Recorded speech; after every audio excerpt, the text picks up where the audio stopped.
you? What are your triggers? I'm delighted for Catherine Stothart to join us from the UK, and she's going to talk a lot about emotional intelligence and in interaction styles. The process we'll follow is I'd like to do just very brief introductions, so just name and location so we know where people are located globally. And then I'll talk through just the process for interaction because we do want this to be interactive. And then Catherine will lead the discussion. I'll be managing the slides and we'll have discussion throughout the session. So I'd like just brief introductions then, just literally name and location. And the way we've got our attendees listed is by alphabetical order by first name. So actually, Donna, you're first. So I don't know if you want to just say hi and tell us where you're located. Hi, can you hear me? Yeah, yes. We can, thank you. Okay, perfect. I'm Donna. I'm with the University of Alabama in Tuscaloosa, Alabama. Wonderful, thank you. Barbara. I'm Barbara Gunning from San Diego, California in the United States. Lovely. And Brian, I've had to extend this a little bit just so I can see everyone. Brian. Brian Smith, Ocala, Florida, independent consultant. Okay, lovely. Thank you. And is it Chi?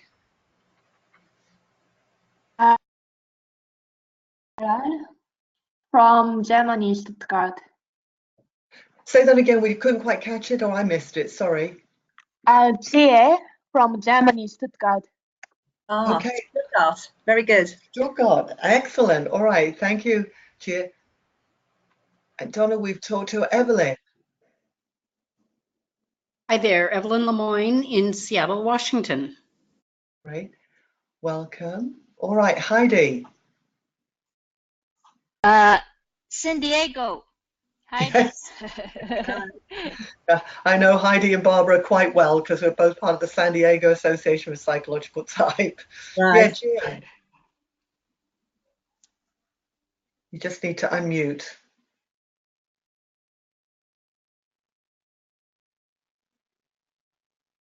Jim, do you want to just unmute? You look like you're still self-muted. You just need to press the green. There you go. I'm here. I'm Jim from Old England. Somewhere in the UK. Yeah. Yeah. Indeed. John, let's see, I'm muted by August. You've just joined, John Purdo. Would you like to just say name and location?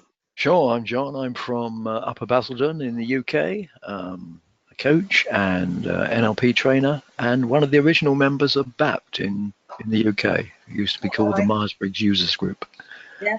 Well, I hope you're going to join us for our 30th anniversary conference. So. Well, I was a member of APT many years ago, and I didn't take advantage of what would have been a lifetime membership. So I, long time ago now. Indeed. So Mary Cross, you're next. Hello. Yeah, Mary Cross, and I'm in Horsham in West Sussex. Wonderful, welcome. Thank you. Mary Gasson. Hi, I'm Mary Gasson, and I'm in San Juan Capistrano, California. Lovely location. Very nice. Melissa. My name is Melissa Garner, and I am in Salem, Oregon, and I run a help desk, so I might be in and out of the call. Okay, thanks for that heads up. Perfect. Tricia. Hi, I'm Tricia Cromer, and I am at Midwestern University, which is located in Chicago, Illinois. And I just have to add that my husband's family is actually in Denigen, which is south of Stuttgart. Oh. It's a small world, as they say. Small world, yes. Randolph. I'm from Shelburne, Vermont, and I work with law firms on practice management, and there's a lot of psychology involved with that. Okay, wonderful. Sarah, let me just make sure I've unmuted you. There you are. There. I think you need to unmute yourself. Yes. Yes. Hi everyone. Sarah Parrott, London. I'm actually travelling at the minute, so I'm joining on my mobile phone and will be kind of in and out, but was keen to be as much in as I could. So.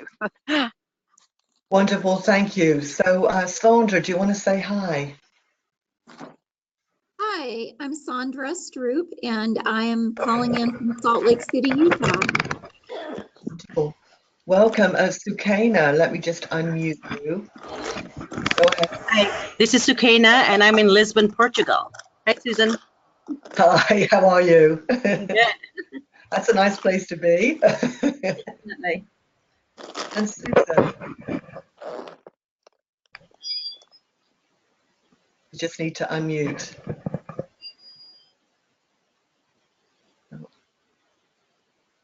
No. And Terry. Hi everyone, I'm Terry Conlon and I'm from Sydney, Australia. Wow. We really have got a global audience here today, haven't we? It's great. I mean, it's one of the advantages of this technology now. We really can do global events. So welcome. Let me just talk you through the interface. I think most of you have used GoToWebinar before. So there are two main ways we're going to be asking you to participate. One is verbally, so that's why most of you have got microphones that are working. And in order that we can manage the dynamics so we don't get everyone talking at once, when Catherine asks a question, if you could raise your hands, and then I'll track who's got their hands raised and ask you to answer. So that hands raised, and whilst we're not, when you're not speaking, if you could be muted, because that manages the background noise. So just press the microphone button and make it gray. Then when you raise your hand, unmute yourself. And I normally have to remind people, so don't worry, I can see whether you're muted or not. And then once you finish speaking, then mute yourself again, because the microphones are very sensitive and we can get a lot of background noise. So we really like verbal feedback because it keeps it dynamic and it keeps the energy moving. The other way that we'll ask you to participate, if you've got something specific you want to write, is you can put your thoughts into questions. And so my role is to track what's coming into questions, what's coming in with hands raised. And if any time during the session, not just when Catherine ask a question, but if you want to ask a question, please raise your hand, and I'll, the advantage of Catherine and I being able to see each other, I'll probably make some sort of gesture to show that I need to ask a question. So I think that covers it. So Catherine, I'm delighted to introduce Catherine. I'm sure she's going to tell you a little bit about herself. Catherine is part of an organization which I run in the UK still called the Type Academy, where we specialize really in looking at in-depth explorations of what we call whole types, so temperament, interaction style, cognitive processes, archetypes. And Catherine has been a member of the Type Academy for several years, and out of the work she's done with clients, she's just published an excellent book, which I'm sure she's going to tell you about. So with no more ado, let me pass over to Catherine. Over to you, Catherine. Okay, thanks for that very kind introduction. Yes, so I'm in the UK. I'm in Chester, which is a Roman city, actually, quite near to Liverpool and Manchester, if anyone's been to the northwest of England. I work as a leadership coach and a team facilitator, and I've been working with Type for about 25 years. Came across interaction styles about 7 or 8 years ago through Susan and the Type Academy, and through BAPT as well, actually. And I've been using it ever since. So today's webinar is about how you can use a knowledge of interaction styles to raise your emotional intelligence.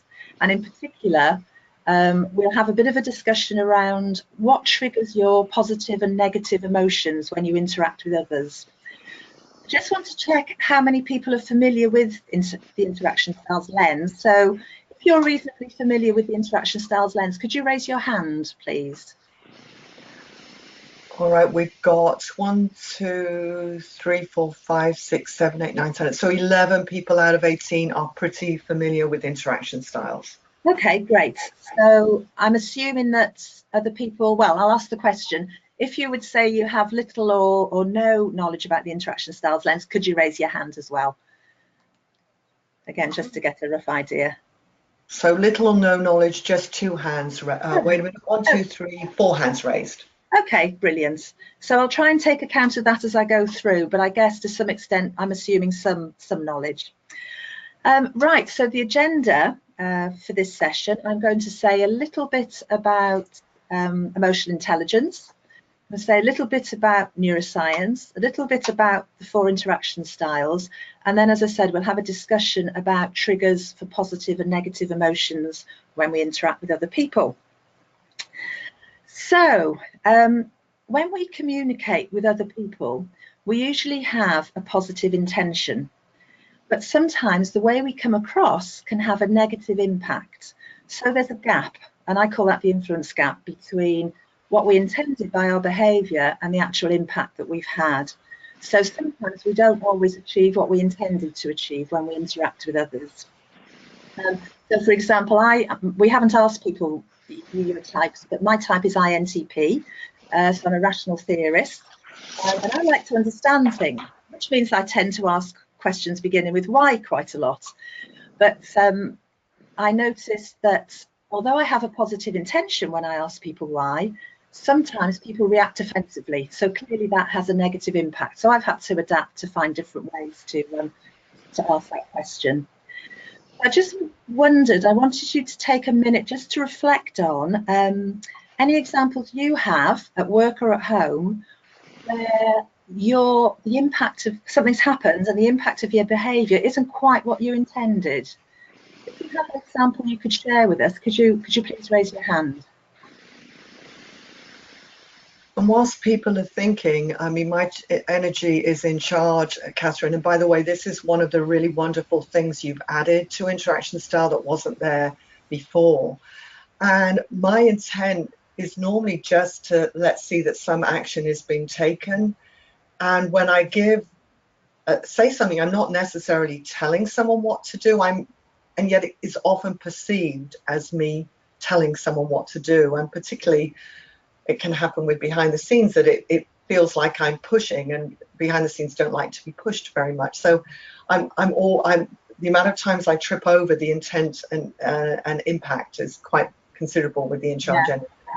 Yeah, and you're right. People with my style behind the scenes don't like being, well, I don't like being told what to do anyway, as my husband has learned. Yeah, so does anyone have an example they'd like to share with us of where their impact has been different from what they intended? So Mary Gasson, you put your hand up, so go ahead, and then I'll come to Brian. Okay, thank you for that. My story is I am a chart the course person, so I like to think about things behind the scenes, make a plan, and so on. And I was having difficulty working for a manager who is a get things going kind of guy. And I had a meeting with him one day to try to iron out some different perceptions that we had of each other. And I, of course, went at it from here's what I've thought out and here's what I've seen and so on. And he was totally distracted during the meeting. His eyes were darting all about. And it was like at the end of it, I think I drew it to a conclusion in about 20 minutes. And as soon as we ended the conversation with what I thought was some kind of an agreement, he says to me, "Hey, did you see that guy over there? He looks just like the quarterback for the Green Bay Packers." And I'm like, okay, that was probably a wasted half an hour of my life.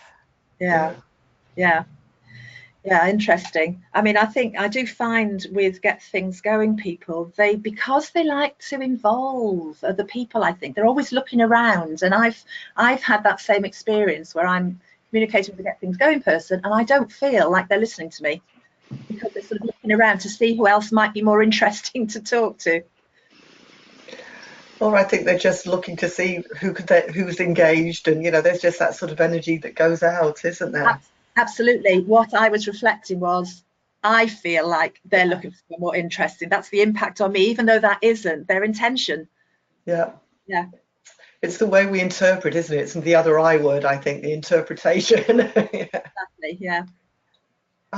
Brian, would you like to share your idea now?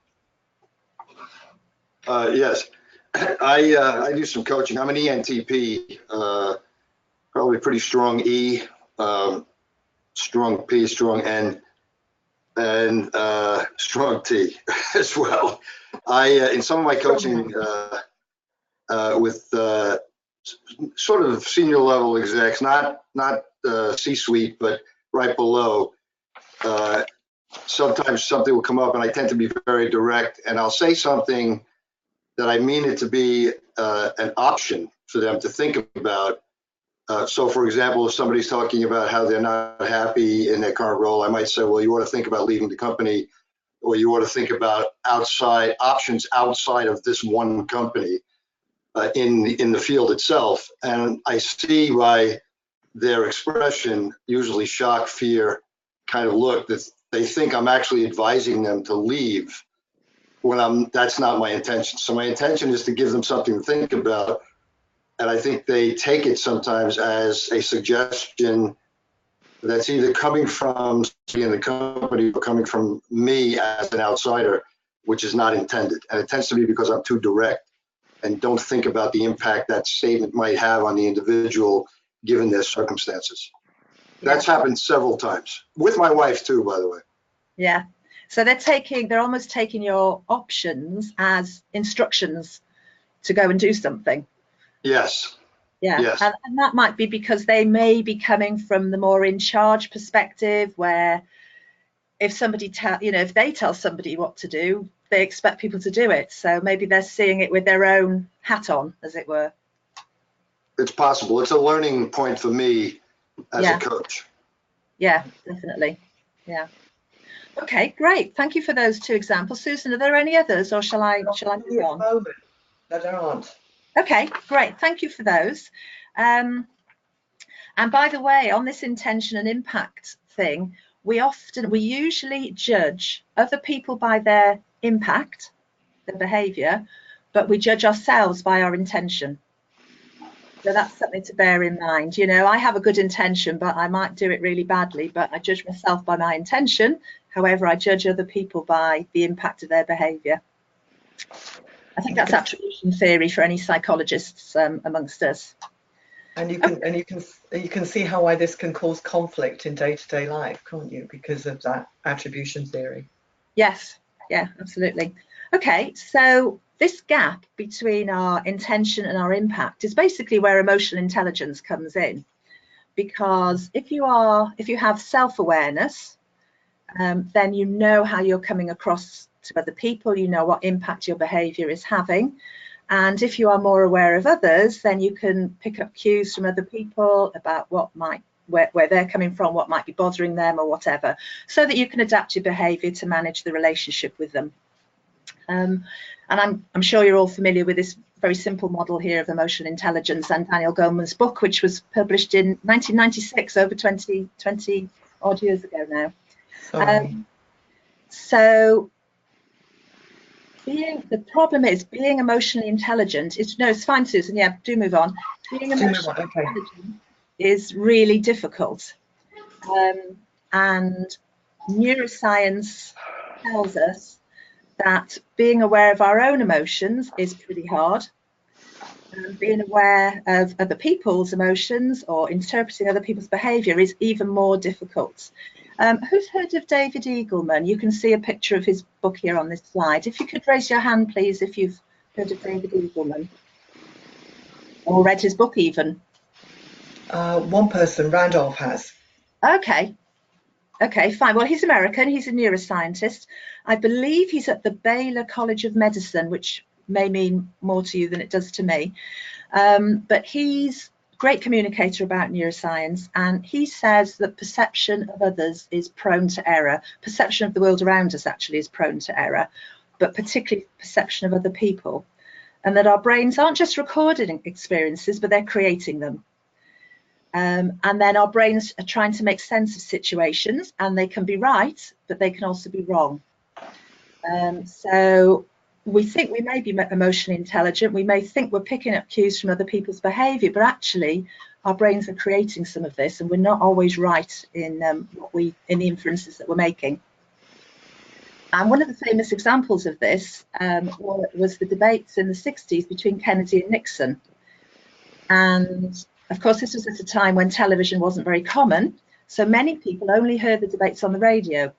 And the people that heard the debates on the radio only, researchers found that they rated Nixon as most effective.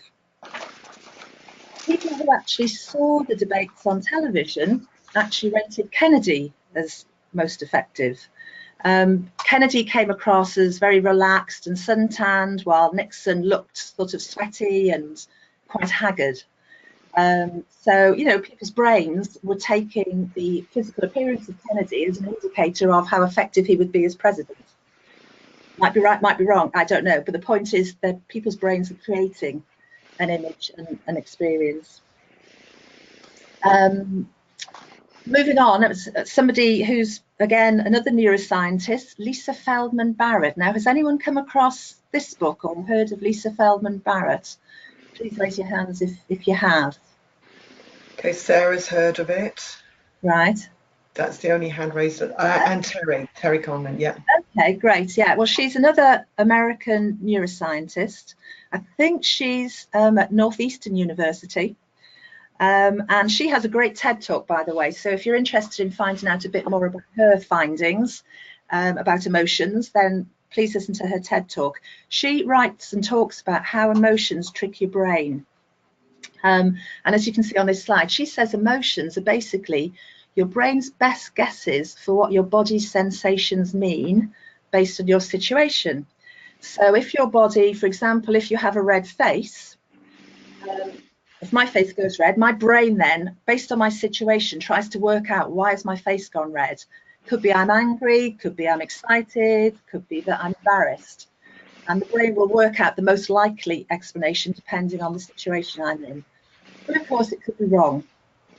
And the other point that she makes in her TED Talk is that emotions that you think you are detecting in other people are actually partly inside your own head. And, you know, we all know that we can smile because we're happy, but we can also smile when we're sad. We can cry because we're sad, but sometimes we can cry when we're happy or joyful. So the physical emotion isn't always an accurate indicator. Sorry, the physical representation, I meant to say, isn't always an accurate indicator of the emotion underlying the physical appearance. So that was a very brief run through of some recent findings in neuroscience. Have any of you on this webinar tonight made assumptions about people from their behaviour that have then turned out to be wrong? Again, if you could raise your hands if you have made inferences from somebody's behaviour about what they're thinking or feeling that subsequently you found out are wrong. So we've got quite a few people here. Evelyn's hand went up first. Evelyn, do you want to share your insight? Well, yes, it's very clear that for me as a chart the course style that I often infer based on the information that I take in how the other person wants to proceed, and it's really coming from where I am rather than from where they are. Yeah, which is basically what Lisa Feldman Barrett is saying. You know, it's in our heads rather than other people's. We assume that everyone else is like us, but unfortunately or fortunately, everybody isn't like us. Does anyone else want to give an example of where they've made an incorrect assumption? Yeah, Jim, your hand's raised. Would you like to share one? And then I'll come to Terry.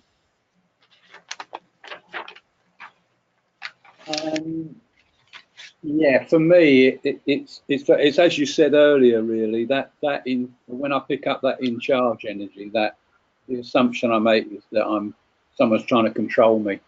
And Susan, you'll understand that, of course. No.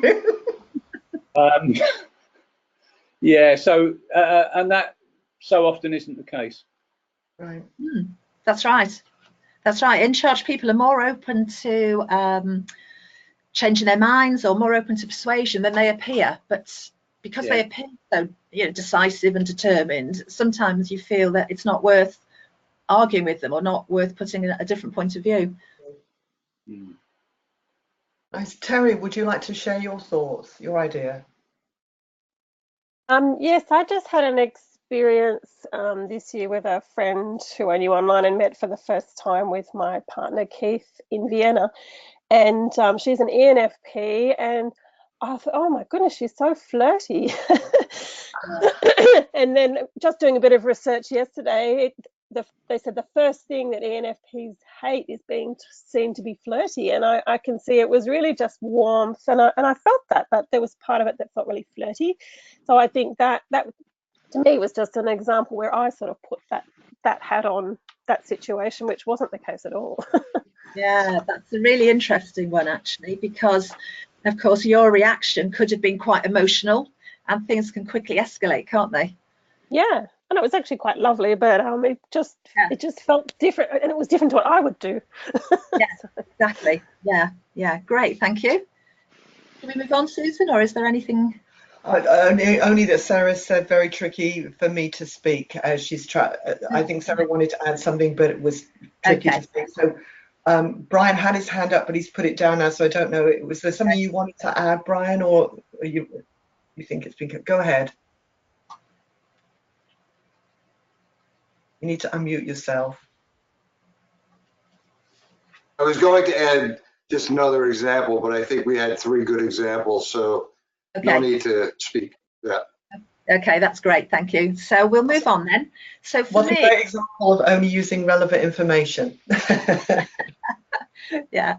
So for me, this whole area of emotional intelligence, all the recent findings in neuroscience about the difficulty of understanding our own emotions, let alone other people's, this is where interaction styles comes in. So I see sort of interaction styles as a bit of a pivot on which, if you know what your style is, if you know how you might be coming across, you can understand a bit more about your potential impact on other people, and you can manage that. And similarly, if you understand a bit more about other people's intentions and the fact their intentions may be positive, even though the impact of their behaviour may be a little bit negative, you can again give them a bit of credit for their positive intention. So interaction styles is a sort of pivot around which you can shift your communications and energy depending on the cues you're getting from the other person and what you're feeling yourself, what's driving your own behaviour. There's a couple of, if Susan goes on to the next little click, that's right, this is my little chimp. Okay, so I don't know how many of you have heard of this book by Steve Peters. He's a British guy, Chimp Management. So if you have, you can quickly raise your hand. He talks about a couple of people have raised their hands there as well. Okay, great. Yeah, I think it's quite well known in the UK. So he uses the inner chimp as the metaphor for the more primitive part of the brain, the amygdala, the way the emotions can take over before your rational part of your brain has had a chance to kick in. So, if you have this self-awareness that interaction styles gives you, the awareness of your impact, then you can manage your inner chimp.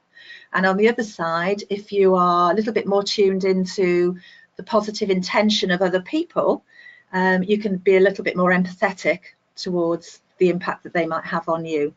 So I see interaction styles as a tool for being emotionally intelligent in the moment.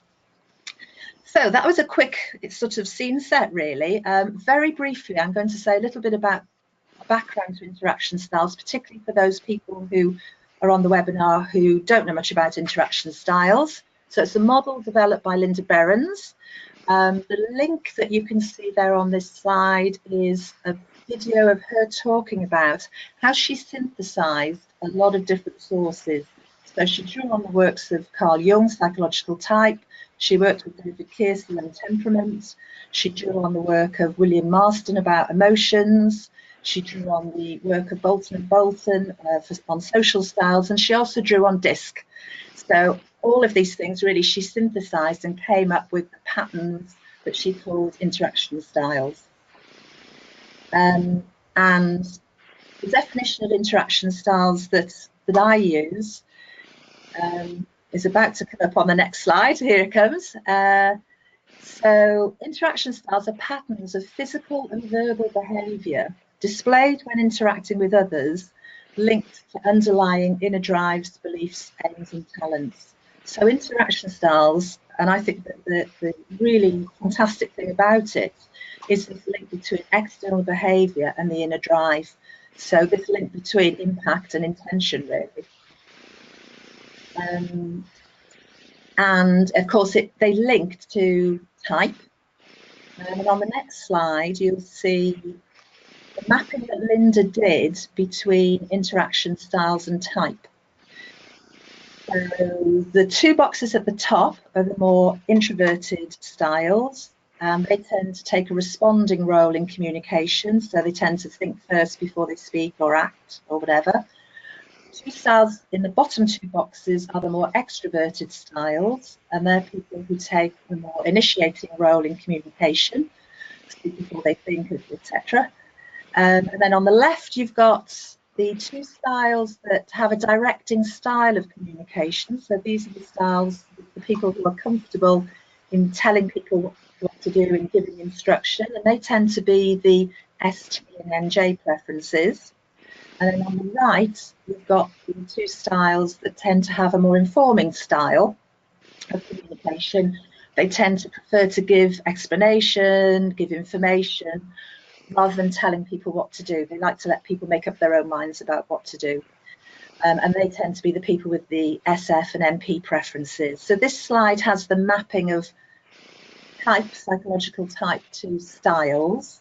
And if you're not familiar with interaction styles, you might want to make a note now of what your style is likely to be based on your best fit type. We'll be discussing more about interaction styles shortly.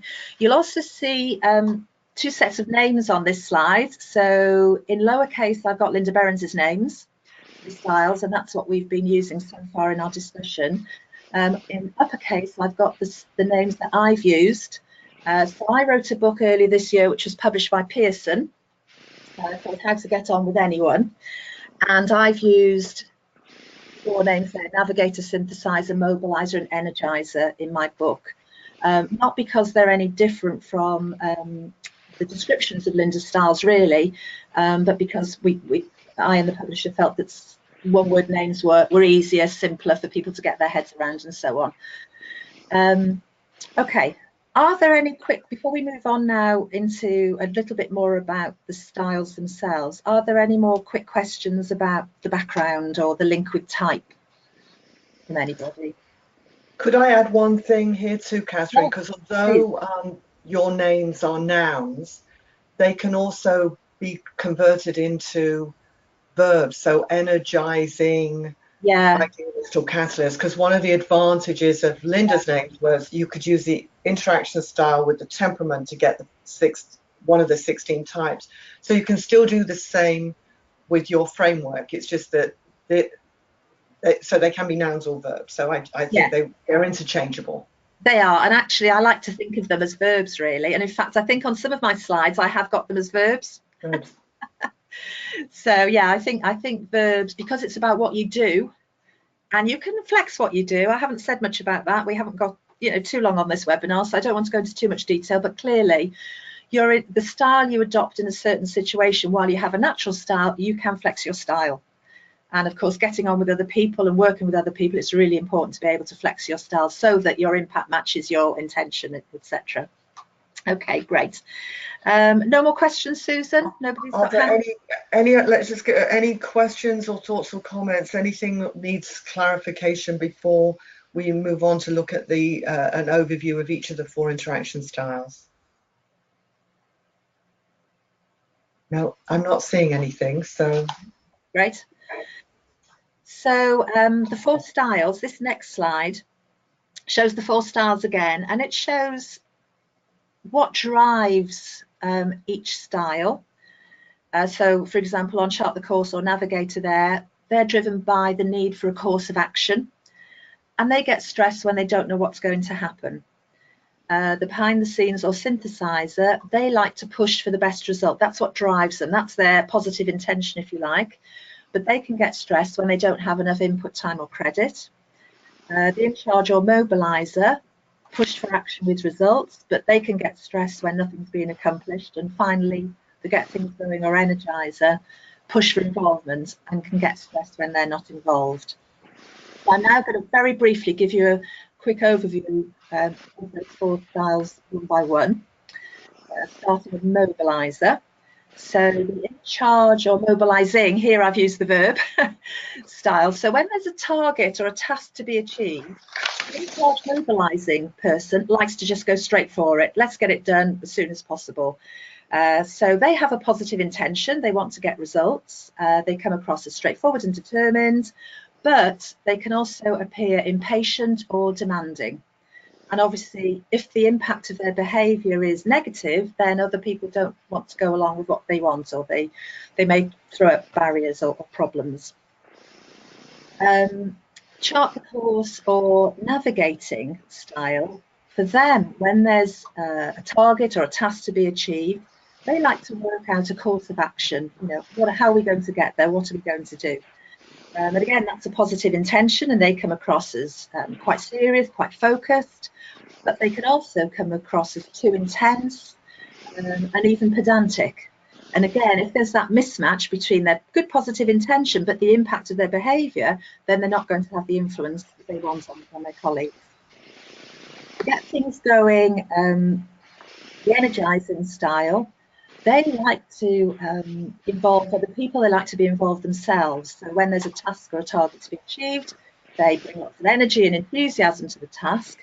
But they can also sometimes create a bit of a chaotic atmosphere, and they can lose focus on the task, or the people around them lose focus on what exactly it is that they're trying to achieve. And then finally, the behind the scenes or synthesizing style, they want to get the best result. So their intention is to get the best result possible. And it can appear as though they're meandering around in order to get to the target, because they like to take in lots of information and input, and they're very approachable and they can be very patient, but they can also appear indecisive or just taking too long, and other people don't really know where they're going always. So again, there can be that mismatch between their positive intention and the impact that they've got on the people around them. So that was a very quick overview of how I see the sort of positive intention and the sometimes the negative impact of people with the different styles. Are there any questions before we move on? Or disagreements even? I'm quite open to people disagreeing with me. I think what you've added there about the positive intent from each and yet the perceived negative impact is just really insightful. Right. Thank you. Any other thoughts or comments or questions? No, I'm not seeing any hands raised. That's fine. That's fine. Great. Okay. So what I want to go on to now, having given you a bit of an overview of the link between EI and neuroscience and interaction styles, and we've given you a very brief overview of the 4 styles, what I want to do now is have a bit of a discussion about what behaviours in other people can trigger negative emotions for you when you interact with them. So what things might other people do or say that actually causes a negative emotional response in you? So if you have an example that you can share, please put your hand up and Susan will call on you, or you can type something into chat if that suits you better. And as you do this, it would be really helpful if you could say what you think your best fit interaction style is, because we'd like to get a couple of examples, I think, for each of the interaction styles. So Melissa, you put your hand up first. So tell us a bit about what triggers negative emotions for you and what's your best fit interaction style. My best fit interaction style is definitely synthesizer. I am a confirmed and positive INTP. Okay, same as me then, Melissa. Yeah, I heard that and I'm like, so for me, if someone assumes that sorry, my words are not always with me,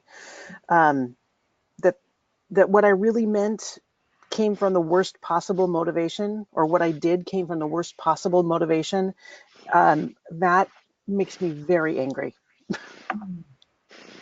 Wow. Yeah. Yeah, do you know, I relate to that so much, and I mustn't let this webinar become an INTP loving. Right? Oh, why not? But I often find that I have a good intention, and people interpret it as if it's something bad. At the weekend, I was in Glasgow with friends, and we were in a museum, and I wanted to make sure I didn't keep people waiting. So I wanted to make sure that I had the chance to go around the museum and get back at whatever time they all wanted to move on to the next thing. So to me, that's a positive intention. I don't want to keep people waiting. I'm concerned that everyone gets to do what they want. But somehow they saw that as, oh, I don't know how they saw it, but they didn't see it in that way. They saw that as me being difficult or awkward in some way. Yeah. Yes, and then when they don't follow up with a question to find out what it is, that's even more frustrating. Yeah. So, well, gosh, this must be a behind the scenes thing. And I know, Jim, you've got a couple of things you want to add. Do you want to add as you also share the behind the scenes energy? Oh, I was trying to fade into the background. Well, closed-mindedness and kind of lack of willingness to explore things, really. So lack of response, lack of availability, in a way, that kind of lack of willingness to look at things and see what the possibilities are. So I see that as people putting a barrier up, really. Yeah. And at the extreme, it can be very dogmatic. I can perceive it as someone being very dogmatic. Yeah. That's not always intended, but that's how it feels. And then, yeah, it goes from there. But in fact, it could be, for example, somebody with the in charge style just wanting to get on and do something, get it sorted. You know, which can be a positive intention. But from your point of view, you know, there's other options. Let's make sure we've considered everything. Let's make sure we get the best result. Yeah, from my point of view, it can feel like steamrolling. Yeah. Yes. I've also had that example as well, actually. Where people don't what gets me is when people want a yes or no answer, and it's more complicated than that.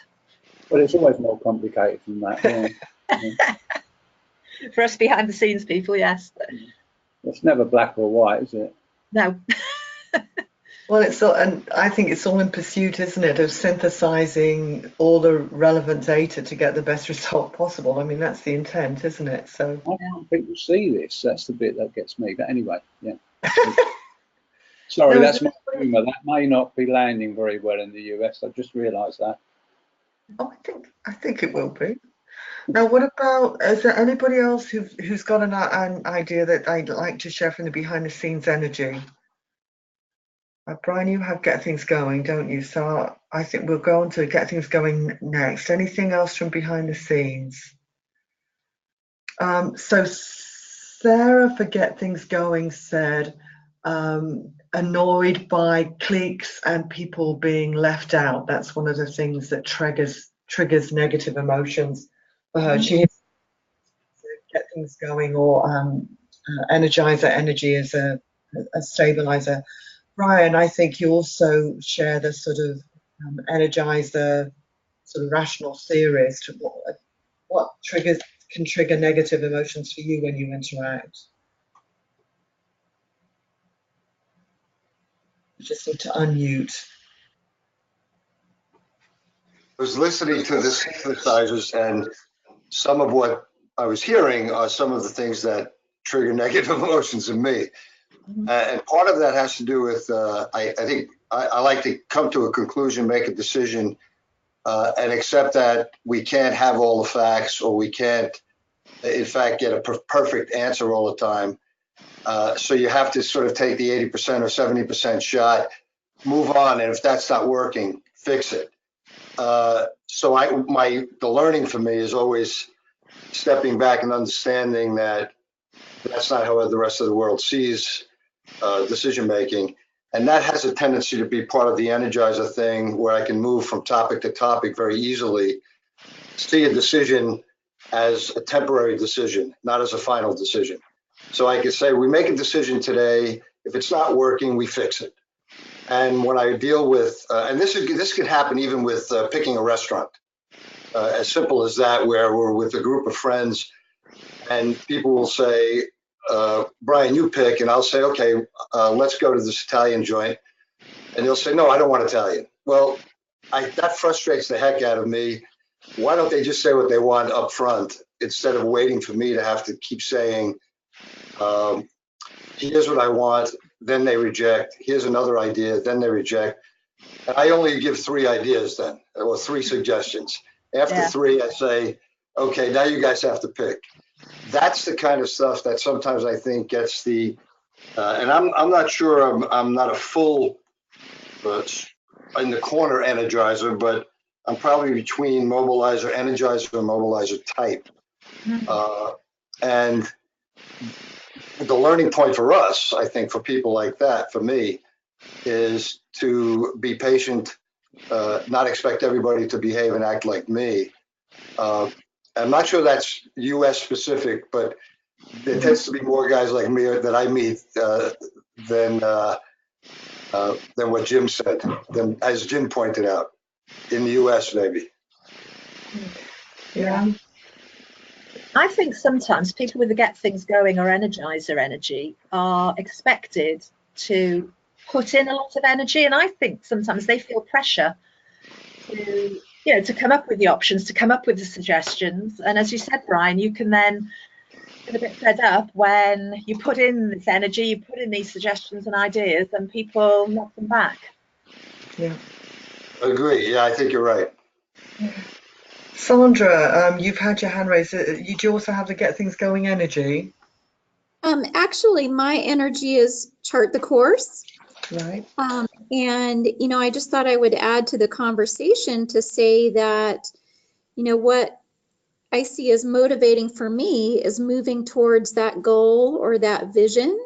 And what sometimes can trigger frustration is the feeling that people are changing the goal with no good reason or moving too slow, you know, perhaps too much discussion when you have a goal and a target date, where I'm very comfortable involving others. So it would be really interesting to me to find out, you know, from a group to say, okay, given your style, what style is easier for you to work with? And which ones are more frustrating? You know, I think I seem to have an easier time working with the in charge, because even though sometimes they're moving very fast, we're both very goal oriented, you know, getting it done. Sometimes it may be more difficult with the get things going or behind the scenes. I think because the in charge and chart, share the directing preference. Yeah. So there's that task and time focus, which is sort of fairly common. Yeah. Yeah. Would someone else? So I thought that was interesting. They're moving towards a goal, changing the goal for no good reason. I know we've got at least one other person with the chart the course energy here, which is Evelyn, and I'm sure we've got others. Anybody else from the chart the course energy be comfortable sharing what triggers negative emotions when you interact? Yeah, Evelyn, go ahead. Oh, that pretty much summed it up for me. That's a great description of what stresses me. Yeah. Yeah.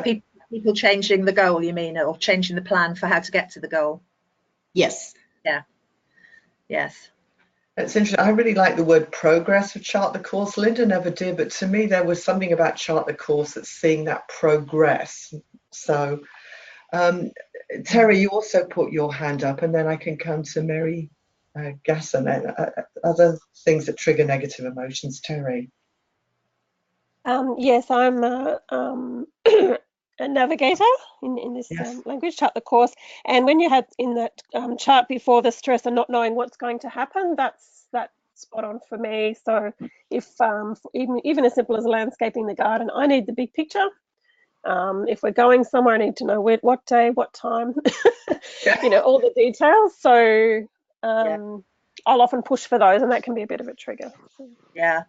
It's funny you should mention landscape in the garden. My husband is also chart the course navigating style, and he's been talking about doing something or other in the garden. No, building a wildlife pond, that's right. But he won't do it until we make a plan for the whole garden. He wants to have the whole plan, and then he'll get started. And the other thing that I've found over the years with my husband is that at the start of a weekend on a Friday night, I used to say, we'd be talking about the weekends, and I'd say, oh, we could do this, or we could do that, or we could do the other, and he would see that as a list of all the things we had to do, which wasn't how I intended it. I intended it as a set of options. So now on a Friday night, we have a discussion and we agree what we're going to do, and he's much happier. As long as he knows what's going to happen, he's very happy. Great. So now Mary, sorry, I always have to give the last name because of the two Marys. Mary Gasson, you'd also had your hand raised, but it's gone down. Is there something you'd like to add? Well, I think I would just add what stresses me a lot is having to deal with people who have no plan. And also, I'm thinking of that restaurant example.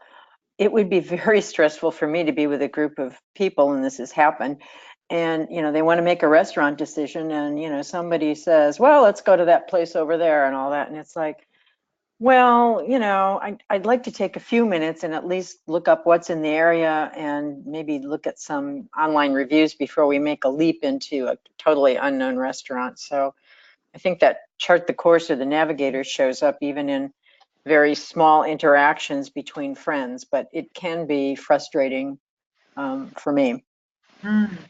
Yeah, I think one of the little things that I mean, what you described there was chart the course naturally can see obstacles. I mean, why would you go somewhere if it's got terrible reviews on Yelp or something, So what's the obstacle that might influence this not being the right way forward? So Brian, you wanted to add something, and then we should probably look a little bit at in charge if anyone's got the in charge energy. What did you want to add, Brian? No, I just forgot to take the hand down. Sorry. Oh, sorry. Right. So is anybody, just give me a show of hands, does anybody on the call have the in charge energy apart from me? Oh, Randolph, would you, Randolph and Heather, are you willing to share what triggers negative emotions for you? Randolph, do you want to go first? You've got some ideas? Very simple. I just have to make sure that I don't dive in too hard to situations and elicit others' opinions, because I have no trouble giving my own. Yeah. Yeah. And Heather, I think you'd put your hand up. I'm just trying to see, did I unmute you? We can hear you now. Can you hear me? Yes, we can.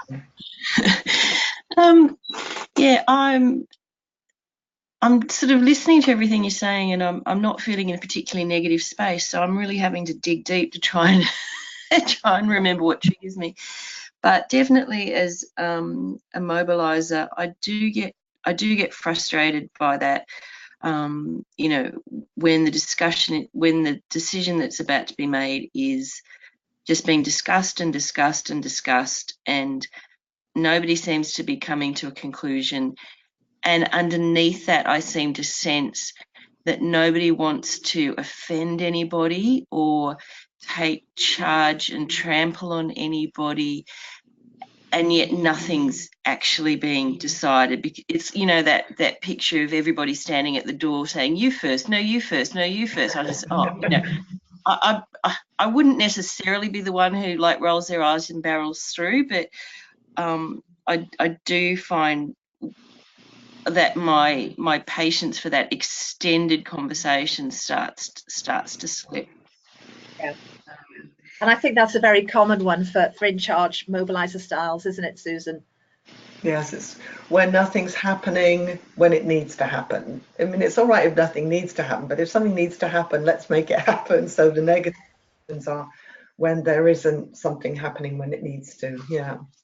Yeah, and I think just Brian, was it Brian? That thing where you're going, let's just make a decision and we'll fix it as we go, that 70% shot. I really related to that, because sometimes it's like, what's the worst that can happen? We go and we have an experience and we learn something. That's right. That's right. Barbara, you'd raised your hand. What did you want to add?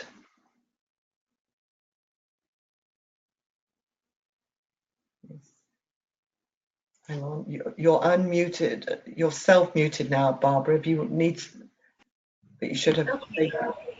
I got my mute off. There you go. You're there. We can hear you now. Okay, so I'm the energizer that get things going.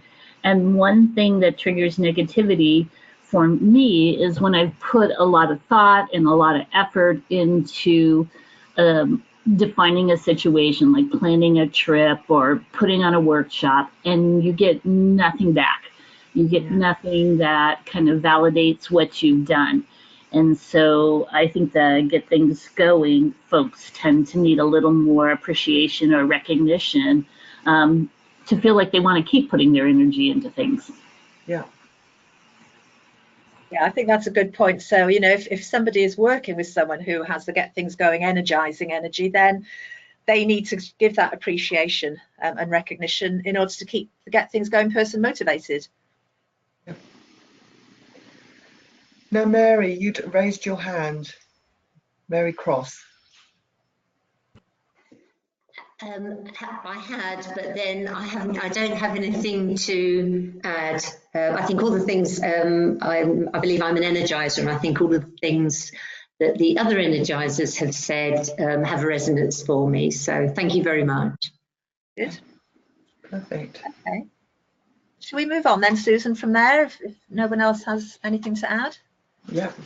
Okay, so this is a hard bit. We managed to come up with you know, examples where our negative emotions are triggered by other people's behaviour, by what other people do or say. Next question is, well, what do you do to manage these reactions? How do you cope with this? What do you do? And again, this is, you know, just ideas, thoughts. How do you cope or manage with these negative reactions that you might have when you're working with other people? So for the emotional intelligence, that's you managing your own emotions, right? That's right, yeah. Self-management, yeah. Yeah. So do raise your hands. What do you do to manage those negative emotions?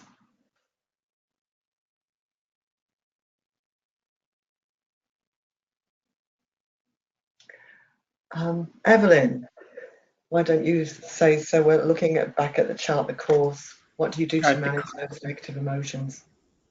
Exactly. I really do try to, thinking of working with groups when I'm feeling like we're not moving quickly enough, especially if I'm in the leadership role and I want to see us move more quickly. I try to step back and solicit more information so that the people who aren't ready to move forward can make sure that at least they have the opportunity to share their perspectives. And I think part of it does rely on having attained at least a certain level of emotional intelligence that I get better results if I do that rather than pressing forward with getting to the goal that I have in mind. Yeah. So even though it might be a bit of an effort for you, it might be a little bit difficult, you put in that effort to get people, to allow people to get more information so that as a group you can then move forward. So it's worth the effort. That's right. Mm-hmm. Yeah, good, thank you. That's a good one. So anyone else with a chart, and I'll come to you in a moment, Brian, when we look at get things going. Anyone else with a chart, the course energy, anything else that they've tried to do to manage those reactions or those negative emotions? Mary, go ahead, Mary Gasson. So what I do if I'm upset with somebody in the moment, or I'm dealing with somebody who's a get things going person, for example, I try to breathe. I try not to, you know, get myself, it's like, I know this person is irritating to me. His eyes are darting about, you know, it's like, oh dear. And so the other thing I do is I try to check in with my values and say, okay, I really do respect other people, and I try to be respectful of different styles, and I just have to kind of pull my my training in the models and say, okay, this is going to be sort of a, you know, putting stuff up all over the wall kind of person with ideas, and yet I can pull back and go with it for a while and then figure out, okay, at what point do I put my 3 cents in and kind of rope it in. Yeah. Nice. So basically, because of your knowledge of type and so on, you are making allowances or giving them credit for the positive intention that they might have, even though the impact on you, you know, it's causing you some difficulty. Yes, exactly. Yeah, that's great. Mm-hmm. Sandra, go ahead. Yes, I'll just add to that a bit. I relate to that quite a lot. It seems like when I'm in that situation, I just, above all, try to stay calm and sort of manage my own body language, you know, not to roll the eyes or, you know, show any frustration. And then, you know, really, if the discussion is going on and on and on, I do what I need to do to stay on track with, you know, the goal, or, you know, what do we need to accomplish? Yeah, so you try to keep the goal in mind and in sight of the other people who are there. Yes. Nice. Thank you for that. Brian, do we want to look at, you were going to say something, I think you think your energy is get things going or energizing. So what things help you manage your reactions? I think the first thing I do is, it goes back to one of the earlier slides, is just being aware of yourself, really being understanding that this tends to be my habit system, and it can be overwhelming to people or off-putting to people, and try to remember who I'm talking to or who I'm conversing with. So I try to just, it goes back to, I think Mary said, take a deep breath. So it's kind of taking a deep breath, not sort of exhibiting behaviors that show the person I'm impatient. And generally, I'll try and ask questions or turn it around a bit to get the person to at least explain or tell me what they're thinking or how they're thinking or how they're feeling, so that we can then move the dialogue to the next step. But for me, it's mostly managing my own, let's call it enthusiasm or big mouth, and to keep my mouth shut just for a few seconds before I intervene or say something. Much like I keep raising my hand before it's my turn. Yes, because you want you to need to listen more and pay attention more. Yes. Anyway, so that's kind of what I try to do. Yeah. And I say try. Yeah. So I know Sarah Perrott, who's on this webinar, she may be able to hear me at the moment or may not, I don't know, but I know she told me once that sometimes when she's trying to control her enthusiasm or her desire to be involved, she sits on her hands, and that's her little signal to herself to just be quiet for a bit and not say anything. So I hope, Sarah, if you're listening, you don't mind me sharing that with everybody. She's not there, but I'm sure she won't mind. I'm sure she won't mind. No, that's good. I'm sitting on my hands right now. Yeah, good. So what about behind the scenes? What do you do to manage any negative reactions? And Barbara, you just raised your hand. I know Mary Cross has also had a hand raised, so I'll step back from controlling and just let people contribute, I think, at this point. So Barbara, what would you like to add? Well, I'm going to get things going, and I've gotten involved with emotional intelligence over the last 3 years and basically started my own practice. I call it laying on the floor or spending time on the floor. So I have a pillow in my office because my office is in my home.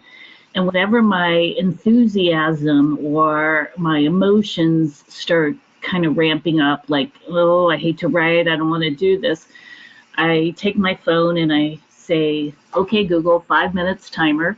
And I lay down on my pillow and I'm like, just calm, just see where this emotion is coming from, what is it trying to tell me, and then be able to process it through.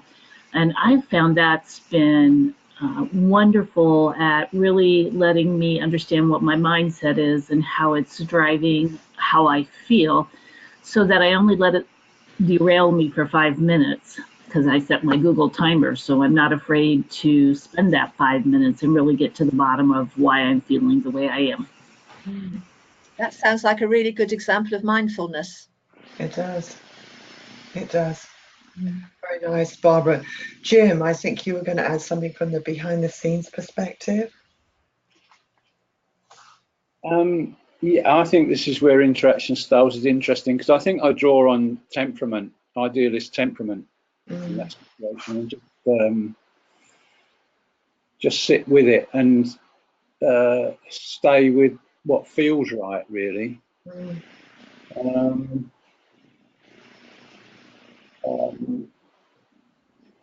I think the calmness is quite interesting, because that would fit for me, but everybody else is saying that, so I'm just wondering about that.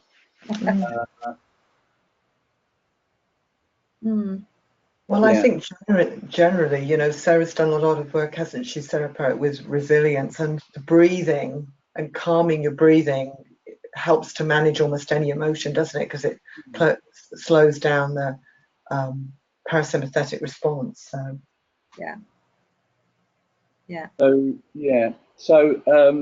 But checking, understand. I find that questioning, it comes back to questioning, really, and finding right questions. So my energy goes there, which is all about it's still trying to draw from them, but just being creative around that, which is where the idealist.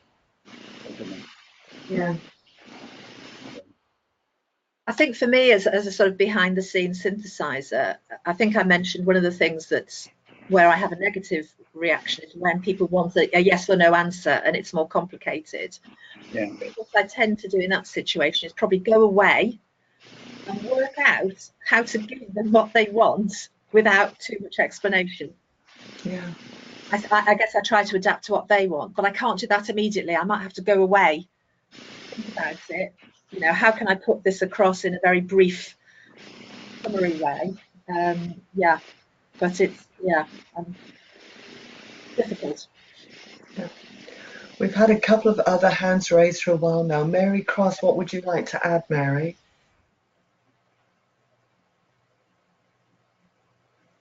You just need to unmute. Sorry. I think Brian is, when he was speaking, he's get things going, energizer. And as he was describing his reactions, I was nodding and smiling, because I have learnt to keep my mouth shut, because I find when I'm asking questions, and my husband and I were planning a holiday, and I was getting very frustrated with him, because I said, and when will you know when you've done enough research? And I couldn't get the sarcasm and irritation out of my voice. And I too practice mindfulness. I found it so useful. And I did the 8-week mindfulness-based stress reduction course and found the day where we didn't say anything, very developmental. But I've found that in my coaching practice, it's really, really paid dividends and kept me in the moment, and stopped my extroversion jumping in quite so much.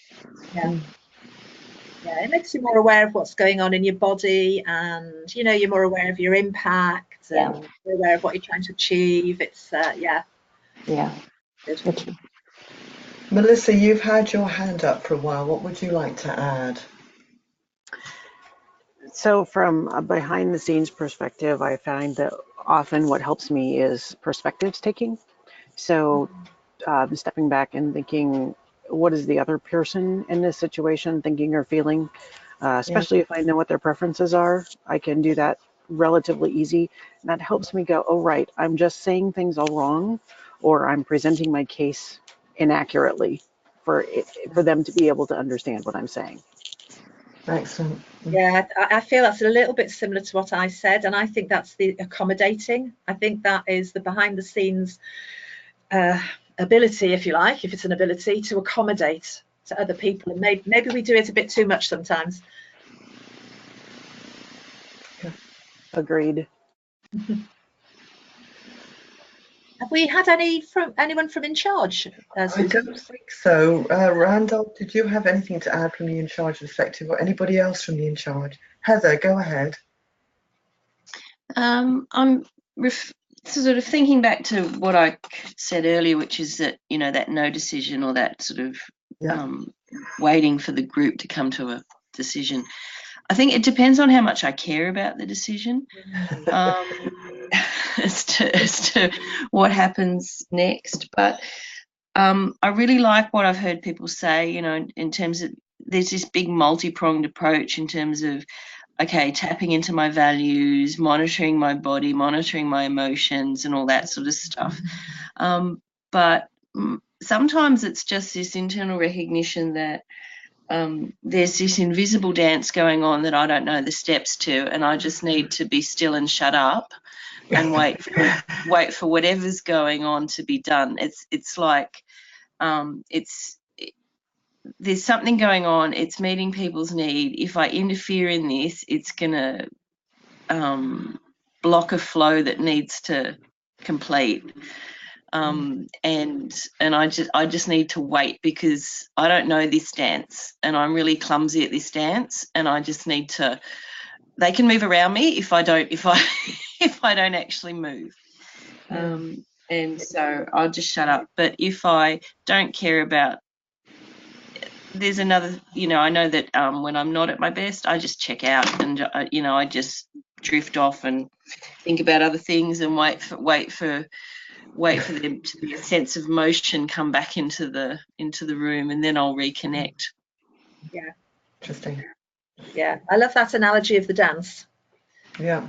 Yes. And as you said, sometimes it's meeting other people's needs. It might not be meeting yours, but if it's meeting other people's, and in the long run it'll enable progress, then that's probably what needs to happen. Yeah. Yeah. Okay, should we move on from here, Susan, or are there any other hands up, or should we? Yeah. No more hands up. Well, Randolph wanted. Do you want to just say one more thing about In Charge, Randolph, about managing those reactions?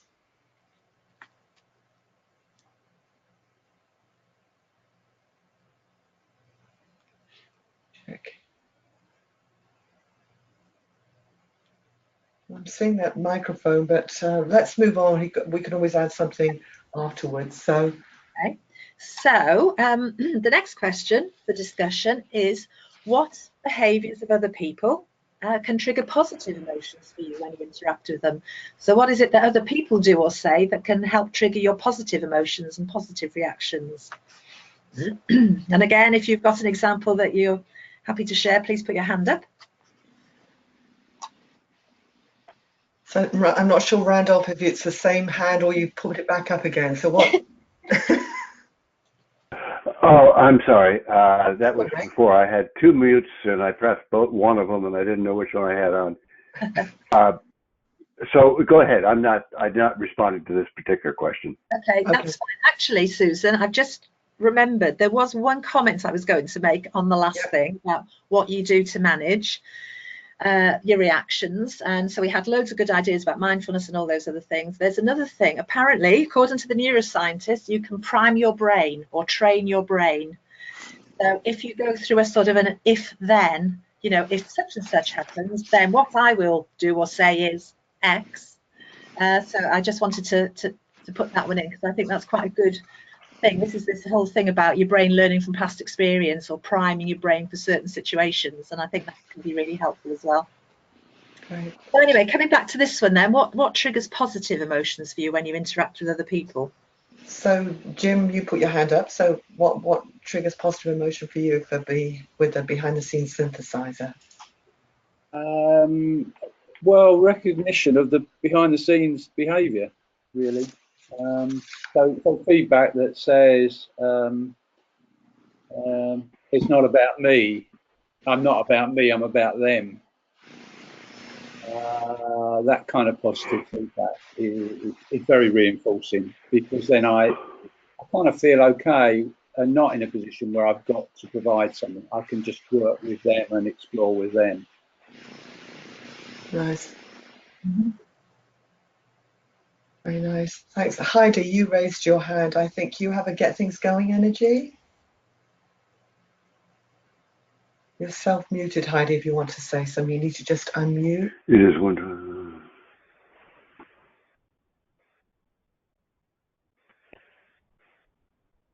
I see your hand, Heidi, but you need to unmute on your microphone. There you go. Oh, I talked a while. Can you hear me now? We can. Oh, okay. I think also positive feedback and affirmation from others, positive feedback from others will help me get things going, and active participation of everyone. Yeah. Active participation of everyone's really important for people with the get things going, energizing style, I think. Yeah. Can I add one for behind the scenes, Susan? Of course. Which is, for me, I like it when people ask me what I think, but also listen to the answer. Picky, picky, picky.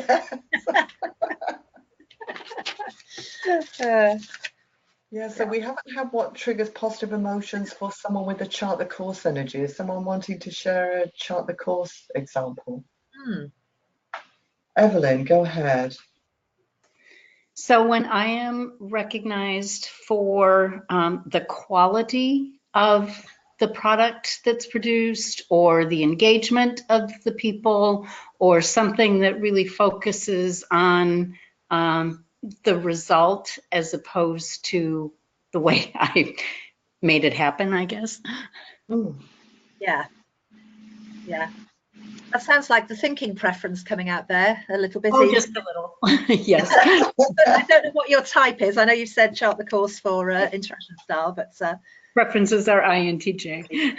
Right. Okay. Yeah. So that's So appreciation for the work that you've done, the result you've achieved, rather than for who you are as a person. Or how you made it happen. Yeah. Yes. Yeah. So let's just go through this because I'm sensitive to time here. So Melissa, what did you want to add? Oh, just when someone comes to me with a complex problem and I'm able to solve it for them, that's a great feeling. And I think what we see here, actually, Catherine, sometimes it's temperament related, and sometimes it's type related, and sometimes it's interaction style related, isn't it? Yes. Yeah. And I mean, obviously, these things are all complicated, and it's quite difficult to just extract some elements and not others. But obviously, interaction styles focuses on what happens when you interact with other people. So, some of the things that people, in charge people, mobilizing people, they tend to like it when other people tell them what they're doing and they get on with the job. I've worked with many managers. I coach a lot of leaders in business, quite a lot of whom have the in charge mobilizing style, and they really like it when they ask somebody to do something and it gets done. And that's the sort of thing that gives them, a buzz or a positive feeling. And they hate it when they ask someone to do something and it doesn't get done, or they don't know when it's going to get done. I don't know where it is in the action process, probably. Yeah. So Okay. Randolph and Sandra, let's get those two last comments and then we'll move on. So Randolph, I'm not sure where we are. Is there something you wanted to add here from your in charge perspective? No, I probably misused the hand raising and lowering and stuff, so I'm all set. I'm probably messing it about with you, Randolph, because I take it down and then I think you press it to take it down and it goes back up again. That will be the in charge acting too quickly. So that's me. Yes, I'm in charge, man. I'm in charge. Sandra, some final thought that you wanted to add? Just as a final additional thought, a lot of the information is very similar, the positive recognition, the feedback, but also I found myself when I'm working with others that aren't quite as directive, sometimes helping them move forward. you know, and often being that person that will take on additional tasks that aren't really mine because others need help moving toward the goal. So it's that recognition of that, you know, because I have found that happen in a number of times working with groups where all of a sudden I'm working my goals, but I'm also helping others move theirs forward if they're not certain of what the path forward is. Okay, good. So okay to move on to the summary? Yeah, we'll move on. So the point of, this is the slide you saw at the beginning, of course, so the point of all this is that the more aware you are of what triggers your own positive or negative emotions and what triggers other people's positive or negative emotions, the more chance you've got of closing that influence gap and behaving in a way that, you know, your impact of your behavior meets the intention that you've got, or aligns with your intention and so on. And you're able to give other people credit for their positive intention even when their impact might not be wholly positive on you.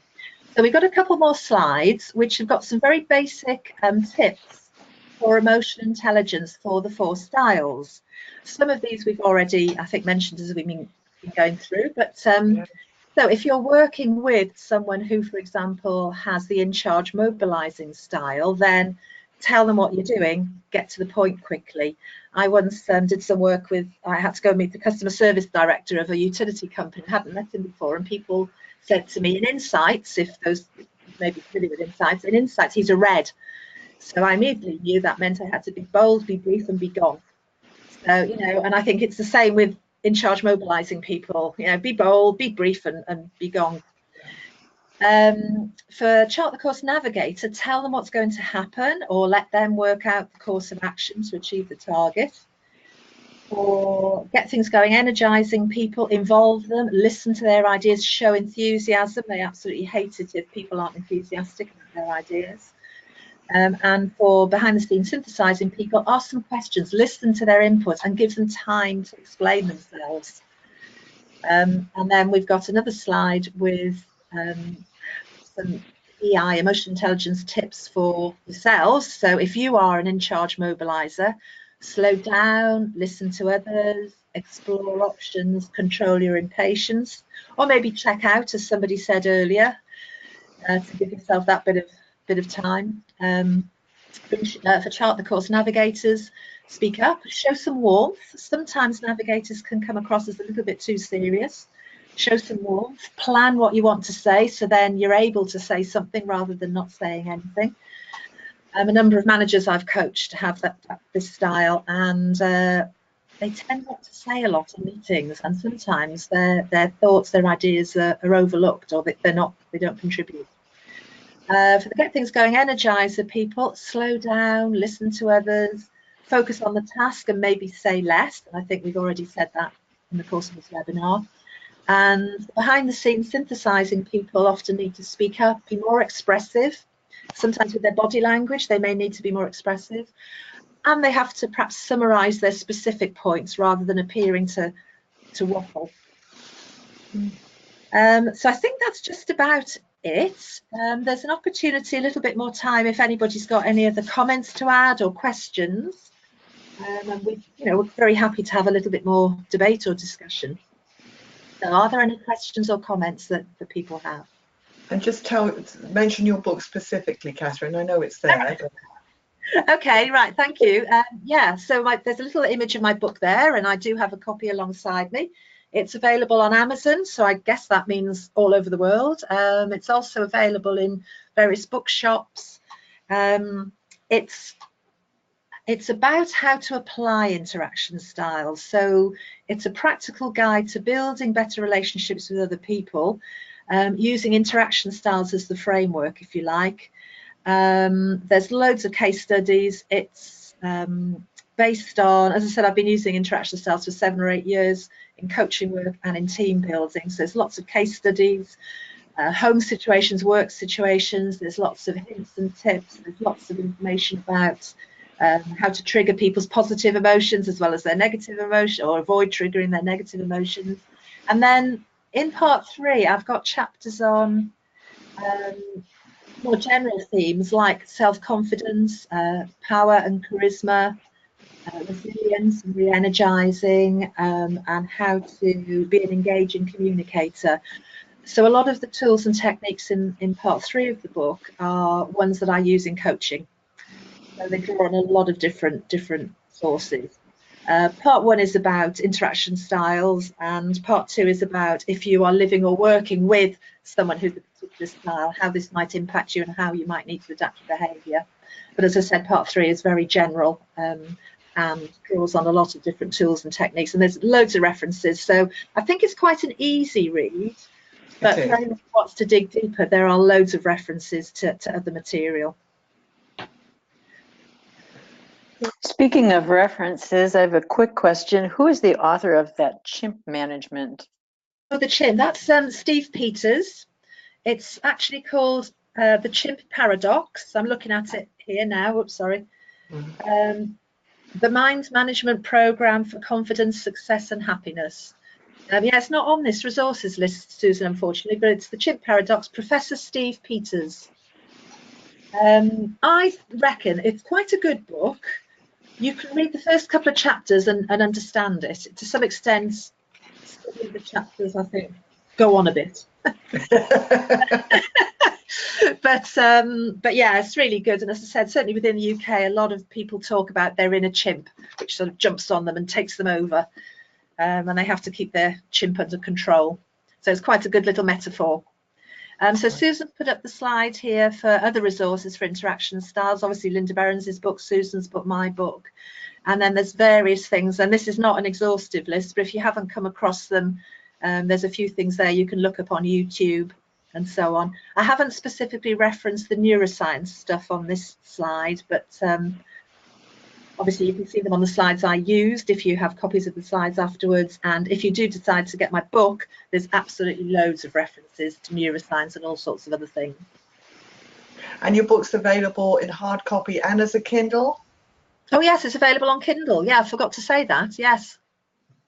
Yeah. Only because, you know, nowadays, I mean, I know Dario talks about it's better to read a hard copy book. It's just Kindle so much more easily accessible sometimes. It is. However, I will just say some of the so there's a sample page. You can see that's a page with space for people to make their own notes.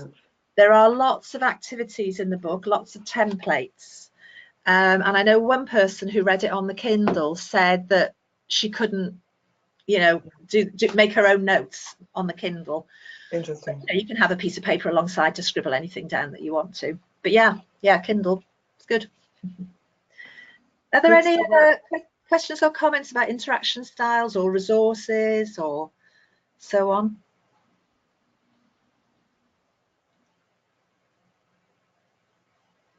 I'm not,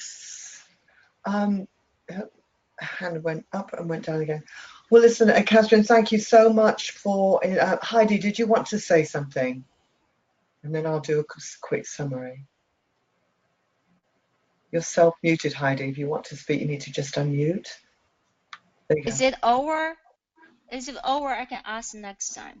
I want to ask a quick question. Is the interaction style is absolute, like the personal types, or is it you can like a combination? You have the two traits from both sides, or it's absolute, like you are ENFP, or you can combination of both traits from both in charge and get things going.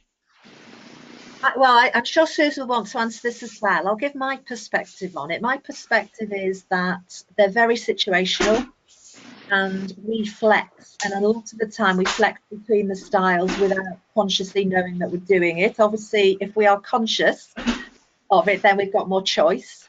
But for example, I used to coach junior badminton. So when I coach juniors, while my natural style is behind the scenes synthesizer, I know I was very much in charge mode when I was coaching juniors. I was telling them what to do and where to go and not giving them too many options. So I think it's quite a flexible thing, but you can certainly recognize styles in other people, and once you recognize their style from their external behavior, then you know that's how you might need to adapt your behavior to help them get what they need for the introduction. Susan, I'm sure you've got something to add to this. Yeah, I think where it is very situational, and I think there's one drive that if it's not being met will stimulate negative emotions for us. And so understanding the key driver, so for for In Charge, that action when it needs to be taken, for behind the scenes or synthesizer, that drive for that best result possible and gather all that relevant data. I think there is one core that and yes, we do flex a lot. It's just when that core drive is not being met, I think that is when we actually become not very emotionally intelligent, and that could be a good clue for what our real best fit is. Yeah. Oh, I love that. I got it. Thank you so much. Sure. Yeah. Well, listen, thank you, Catherine, for the investment of time you put in here. It's a very rich program. It will be recorded. So I think if we could say thank you to those of you, and thank you for making it so interactive for Catherine and from the participants' perspective. We got input from just about everyone, and that's what makes this platform so rich. So we wouldn't all be able to get together globally in one place very easily, but we're able to do this and get input. So thank you. So Derek, if you will send, Sandra asked, will we send